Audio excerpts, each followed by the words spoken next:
صحیح بخاری کی حدیث ہے، حضرت ثابت بن ضحاک رضی اللہ تعالیٰ عنہ کہتے ہیں رسول اللہ صلی اللہ علیہ وسلم نے فرمایا من لعن مؤمنا فهو كقتله، جس نے کسی مومن پر لعنت کی وہ مومن کو قتل کرنے کے مترادف ہے۔ اب آپ اندازہ کریں کہ کتنا بڑا جرم ہے کسی کو قتل کرنا، تو فرمایا جس نے لعنت کی کسی مومن پر۔ آج کل ہمارے دور میں لوگ عام طور پہ کسی کو معمولی بات پر او لعنتیا یہ نہیں کہنا چاہیے، یہ بہت بڑا گناہ ہے اس طرح کسی کو لعنتی قرار دینا۔ اور اگر کوئی لعنتی قرار دیتا ہے تو اس کا رزلٹ کیا نکلے گا؟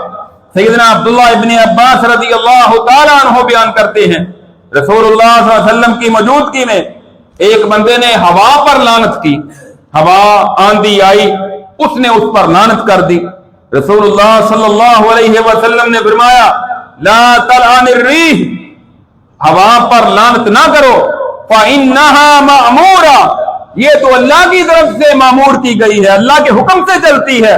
وإنه من لعن شيئا ليس له بأهل رجعت اللعنة عليه، فرمایا جب بھی بندہ کسی چیز پر لعنت کرتا ہے اگر تو وہ لعنت کا حقدار ہے تو ٹھیک ہے، وگرنہ وہ لعنت کرنے والے پر لوٹ آتی۔ یعنی جو بندہ کسی کو کہتا ہے نا لعنتی، اگر وہ لعنتی نہیں تو لعنتی کہنے والا خود لعنتی بن جاتا ہے اور اللہ کی رحمت سے محروم ہو گیا تو باقی پھر کیا بچا کہ رحمت سے محروم اور اللہ کے عذاب کا حقدار بن جائے۔ لہذا یہ تو کہا جا سکتا ہے کہ فلاں فلاں کام کرنے والے لعنتی ہیں صرف وہ جن پر اللہ نے لعنت کی ہے یا جن پر رسول اللہ نے لعنت کی ہے۔ اپنی مرضی سے آپ کسی کو لعنتی نہیں کہہ سکتے۔